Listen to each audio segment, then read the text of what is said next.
Estamos en Buenos Aires y estamos en los últimos minutos de Jorge McFood en la capital argentina con Sergio Peralta y Jorge, que van a hacer un diálogo extendido para nuestro canal, donde vamos a conocer algunas de las características del pensamiento y de la obra de Jorge McFood, un uruguayo, un hombre de Tacuarembó, que es docente en Estados Unidos. Con lo personal, ¿por qué escribís? Yo escribía yo aprendí a escribir y leer antes de ir a la escuela.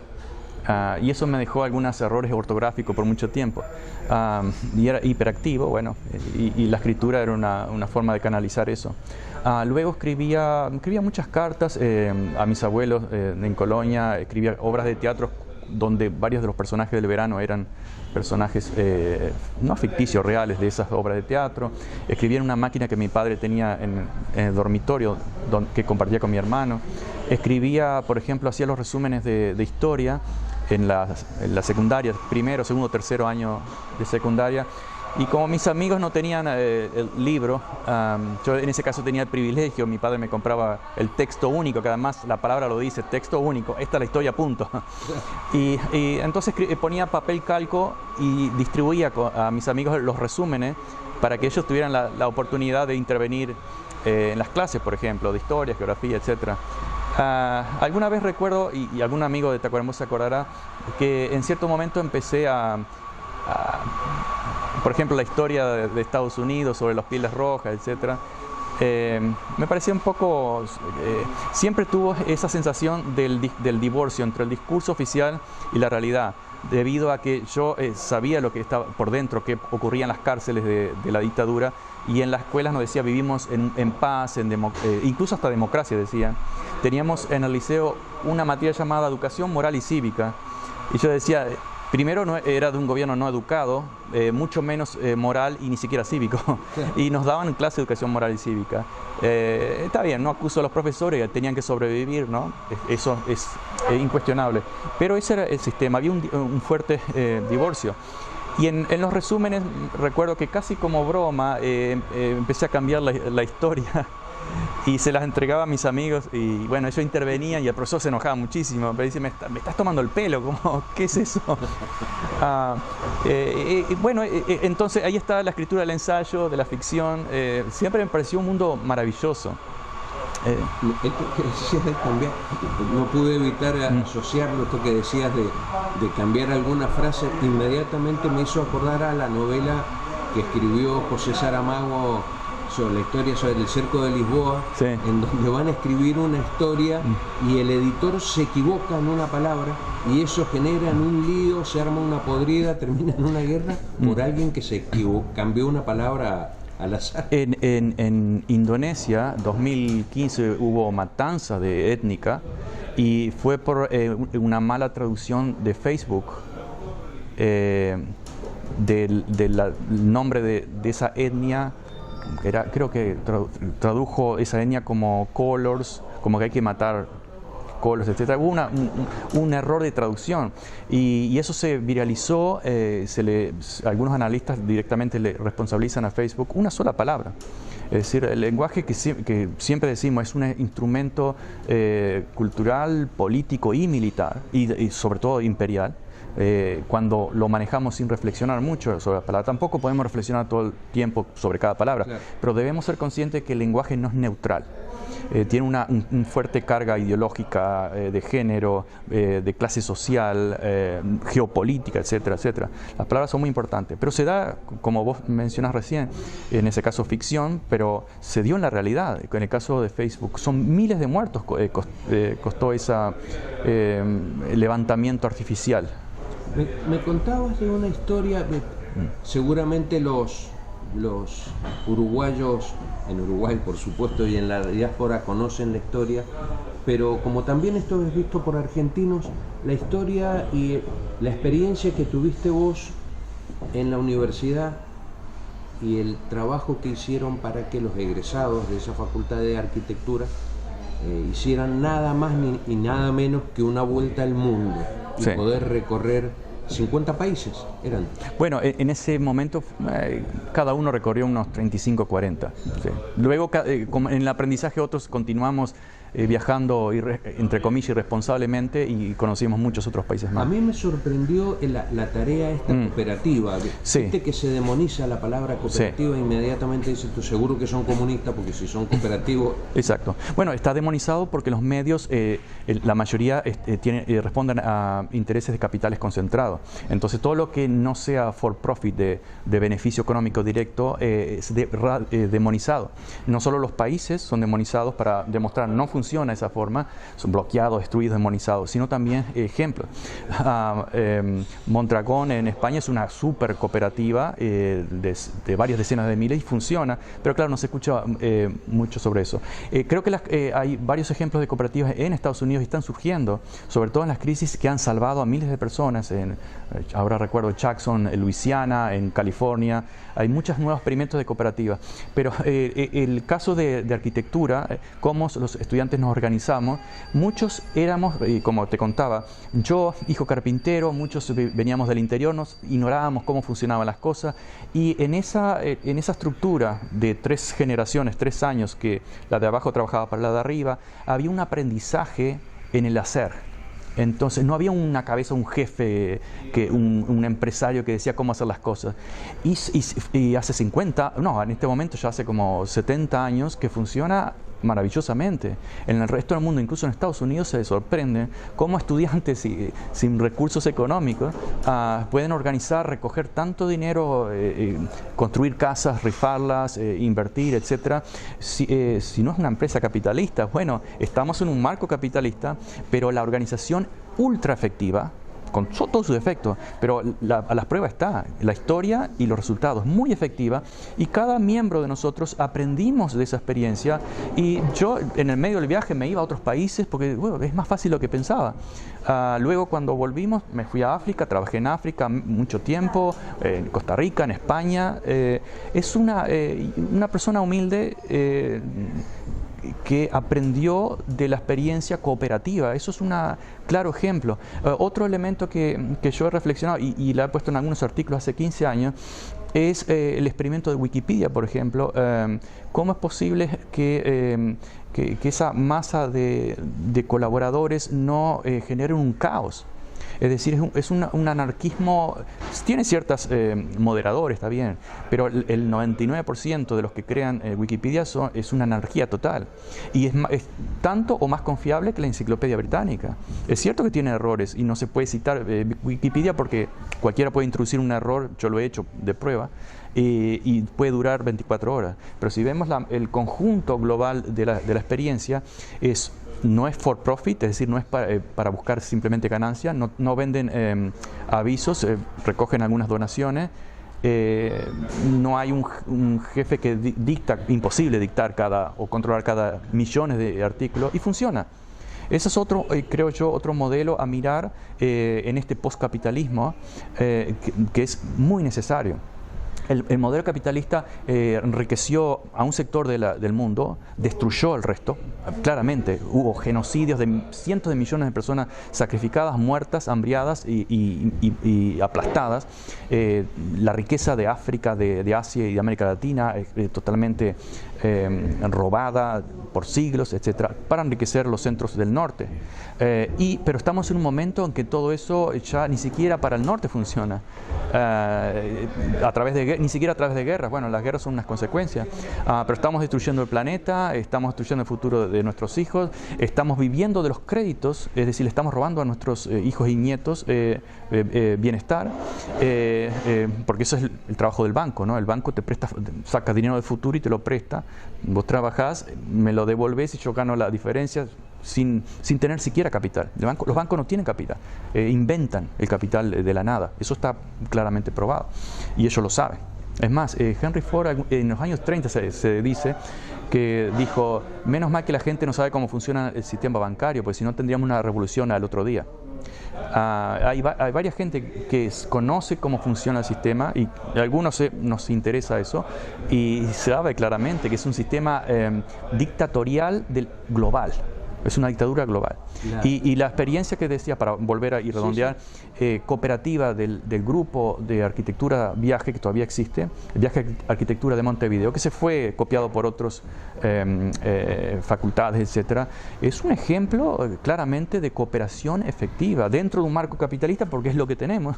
No podemos no jugar, es decir, invertimos en otros países, sacamos algún beneficio. Es el marco capitalista, es el mundo. Era el momento, ahora está cambiando un poco. Pero el sistema cooperativo funcionó perfectamente en su objetivo y en la educación de sus miembros. ¿Vos sabés qué decís? El olvido, por los datos que tenemos, el presidente de Uruguay, Lacalle Pou, dio marcha atrás en una decisión que había tomado, inclusive lo hemos charlado y nos pareció hasta superflua la discusión, pero esta decisión que había tomado, como decía Lacalle Pou, de destruir, de fundir el águila y la placa del submarino, del acorazado hundido en el Río de la Plata, decía fundirla y hacer una paloma de la paz. Sí. Creo que él ha revertido esa decisión, sí. Pero no importa. ¿Qué te parece a vos esta decisión de borrar la memoria fundiéndola en un crisol? Primero que el fundirla en una paloma de la paz es extremadamente cursi, pero más importante que eso aún es el modus operandi de insistir en el olvido de la historia. Eso ocurre también en Estados Unidos, cuando los confederados, los racistas del sur, perdieron militarmente la guerra civil, se movilizaron para imponer su ideología y la llamaron la causa perdida, que estaban luchando por su cultura y no por el esclavismo, es decir, reinventaron una historia que en documentos, en cartas, en discursos del Congreso era explícita. Yo en La Frontera Salvaje simplemente fui a las fuentes originales y es explícito, los actores te están diciendo cuáles eran los motivos centrales, pero la historia a veces patriótica, que no existe una historia patriótica. Si hablamos de una historia patriótica como se intenta imponer, cuando se intenta imponer oficialmente una historia oficial, siempre hay que desconfiar. La historia es aquello o la que consideramos más cerca de la realidad, de los hechos, es aquella producto de una fuerte crítica permanente y de un escarbar permanentemente, sobre todo atendiendo a los profesionales de la historia que tienen un entrenamiento y un conocimiento para hacerlo. No quiere decir que tomemos como palabra revelada lo que ellos dicen, pero sí prestar atención a los datos crudos y luego sacar nuestras propias conclusiones.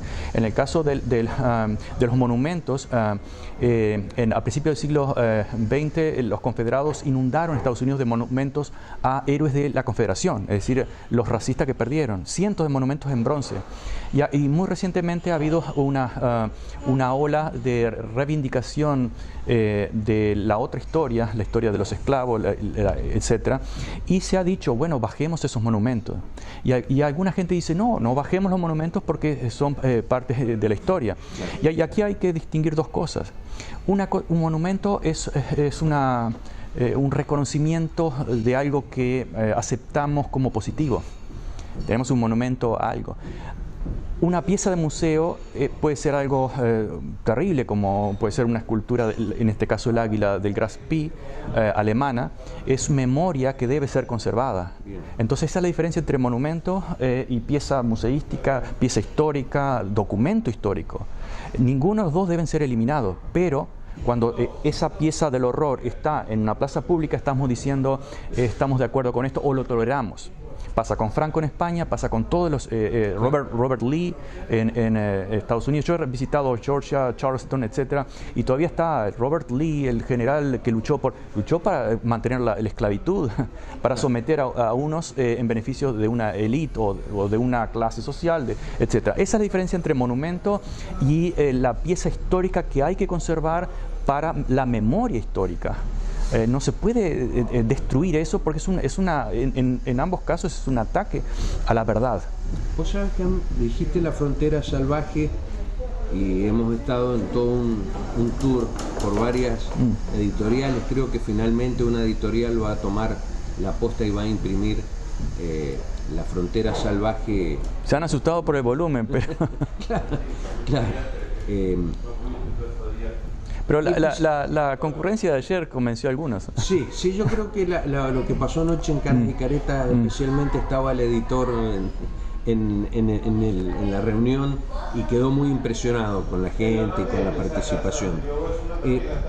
Cuando charlábamos de la frontera salvaje, hiciste una diferenciación que a mí me impactó y no la había pensado. Esto entre el borde y la frontera, que no era lo mismo. O sea que la frontera estaba en un lado y el borde, el Río Grande en todo caso, que separa de manera imaginaria México de Estados Unidos, eran dos cosas distintas. Son dos cosas distintas para la mentalidad anglosajona. Incluso está en el lenguaje. Recordemos, el lenguaje expresa una mentalidad. Y podíamos hablar muchísimo de las metáforas sobre el dinero en el inglés que no existen en español, de la acción en inglés que en español expresan más bien estados de ánimo, emociones. ¿Cómo estás? En inglés es ¿cómo lo estás haciendo? Vas a un restaurante y uno dice está rica la comida, ¿no? Han disfrutado. En inglés es still working, todavía estás trabajando. No, estoy comiendo, disfrutando la comida. El idioma refleja toda una mentalidad y en este caso en español frontera es una línea el que divide dos países, dos cosas diferentes, ¿no? Y punto, básicamente. Excepto si hablamos de la frontera, del espacio, proviene de las películas también. En inglés tienen dos palabras, borders, que es frontera, límite fronterizo, y frontier, que es el resto abierto a nuestra exploración. Es decir, nuestras fronteras las defendemos, pero las otras fronteras, lo siento por ustedes, las cruzamos, porque es nuestro derecho de exploración y obviamente imposición. Esto es un tema que se puede profundizar por hora, pero básicamente esa es la diferenciación, que está en el lenguaje como memoria y en la mentalidad de la cultura. Nos estaría faltando la leña para hacer una charla alrededor del fogón. Sí.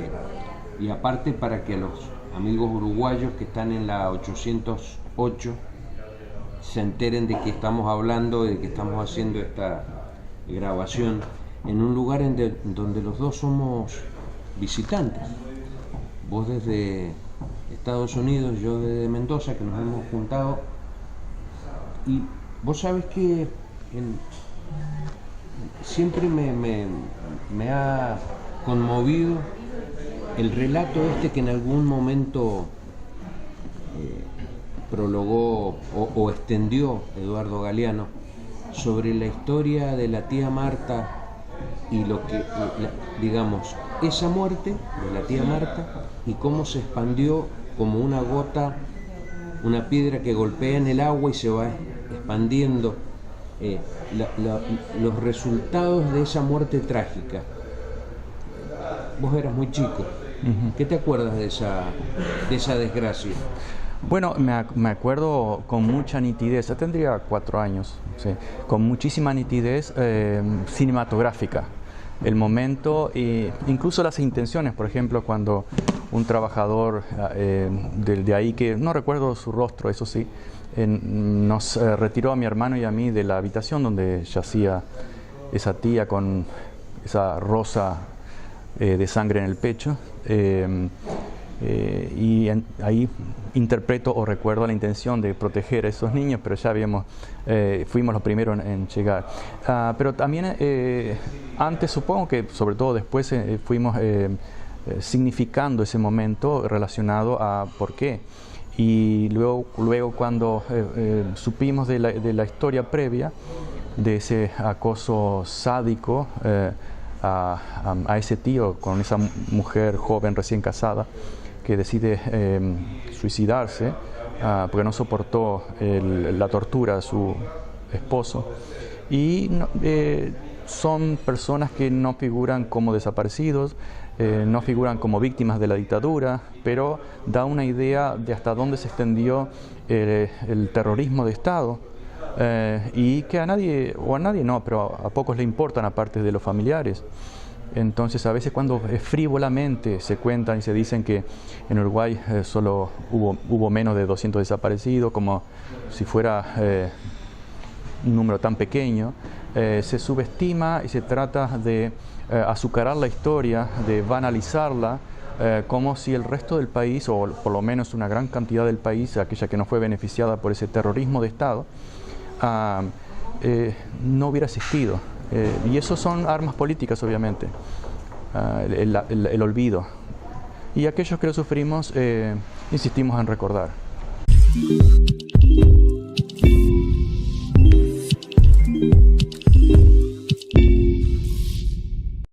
Nada mejor, alguien se encargó de retratar muy bien las víctimas que son quemadas en el altar del capitalismo cuando Eduardo Galeano escribió Los Nadies. Se nos acaba el tiempo, cada uno salimos para un lado. Vivís en el estómago de la bestia, o sea, estás ahí. Y recién dijiste, es el postcapitalismo. Se está muriendo, se está acabando el imperio. Como hegemonía, sí. No quiere decir que pase a ser un país irrelevante, porque recordemos, es el tercer país más poblado del mundo, Estados Unidos, es la tercera extensión más grande del mundo, está lleno de recursos naturales, todavía sus universidades son muy potentes, obviamente porque absorben cerebros de otras partes. Es decir, sí, va a seguir siendo un jugador muy importante en el mundo, todavía tiene un poderío militar importante, etc. Pero la hegemonía que dictaba qué régimen, y casi siempre dictaduras, ¿no? En África, en América Latina, directamente, ya eso está pasando afortunadamente porque hay otro actor, que es China. Y el capitalismo, entiendo que estamos en el mismo momento, por ejemplo, del siglo XVI-XVII, en el cual el feudalismo tomó casi un siglo para ser reemplazado por el nuevo capitalismo. Cuando John Locke, muchos pensadores que articulan las raíces del capitalismo ideológica, no tenían conciencia del capitalismo. Escribían articulando sobre el gobierno, sobre la propiedad privada, pero no se llamaba capitalismo ni tenían conciencia. El feudalismo todavía existía y creo que va a pasar en el siglo XXI esa transición. Todavía es imposible ver qué va a reemplazar. En este momento estamos en un neofeudalismo, es decir, una vuelta a lo anterior, claramente, con las grandes corporaciones como los señores feudales. Y el resto de los trabajadores sin ningún poder de decisión, cero poder de decisión. Claro, no hay un corte histórico así, digamos, imposible. Como que acá empieza el capitalismo, sí, y de este lado sigue. Sí, por ejemplo, la revolución rusa fue un corte histórico para Rusia y para gran parte del mundo, pero siempre dentro del marco capitalista. Sí, sí, sí. Y por eso, por ejemplo, Cuba nunca se pudo desarrollar, totalmente acosada y bloqueada. Imposible que otra experiencia se desarrolle cuando el marco general es uno, y en este caso el capitalismo. Es decir, en ese momento todavía estaba dominando, no estábamos en un momento de transición. Ahora sí estamos, me parece, en un momento de transición porque la cabeza ya está cambiando. Bien. Así como para cerrar, lo toco, digo, acá está el libro temoroso, al que le han... Temeroso, digo, al que... Bueno, ha asustado a muchos, no solo a editores. Claro que sí.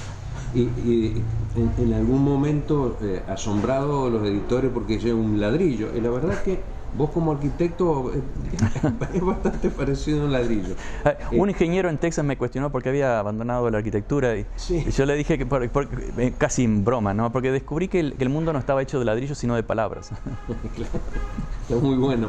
Digo, después de escribir esto, viste que los autores escriben y de repente después tienen el síndrome del nido vacío, o sea, se acabó y le cuesta mucho. Nunca me pasó. Y es lo que iba a decir, porque ahora supongo yo que el posible editor de La Frontera Salvaje, acá en Argentina, si se entera que el próximo libro, La Mosca en la Telaraña, tiene 1000 páginas, se suicida. Pero... Ayer alguien me decía, pero ¿por qué 1000 páginas? ¿Quién va a leer eso? Y yo le decía, yo. ¿Qué es, si se puede adelantar, qué es La Mosca en la Telaraña? Moscas en la Telaraña es Primero, son tres partes. La última es cómo los medios crean una realidad y el consumidor se ha convertido en una mosca que es atrapada en la telaraña. Incluso en ciencia se ha descubierto que los diseños de la telaraña, más que funcional y estructural, es como las flores, ¿no? Para atraer a la mosca. Claro. Es algo seductor. Entonces uno queda atrapado en eso. Y entonces he tenido que irme a los orígenes del capitalismo para tratar de entender los elementos fundadores, que repito, he dicho a varios lados, no es el mercado la fundación del capitalismo, es otra cosa, es la creación de la propiedad privada, el despojo de las tierras comunales en Europa, la creación del mercado inmobiliario, del mercado laboral. Se crea la economía como independiente del resto de la realidad, pero dictando la realidad. Y eso dicta también cómo la cultura, el cine, los libros, la narrativa popular y los medios, sobre todo los grandes medios, responden a esas necesidades de acumulación. Bien. Bueno, se nos acaba el tiempo, Jorge. Gracias. Esto supongo yo que la gente que está trabajando en la elaboración de esta pequeña charla se va a encargar de hacerla circular. Y bueno, nos queda volvernos a encontrar. Veremos el próximo año. Igual siempre estamos en contacto, pero nada reemplaza el contacto con la gente. El cara a cara. Es una experiencia que vale por un año entero. Claro, nos hace creer a veces las videoconferencias. Sí.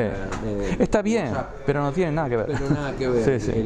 Lo material va a seguir primando sobre la gente. Sí. Gracias. Gracias, Sergio, y a todos.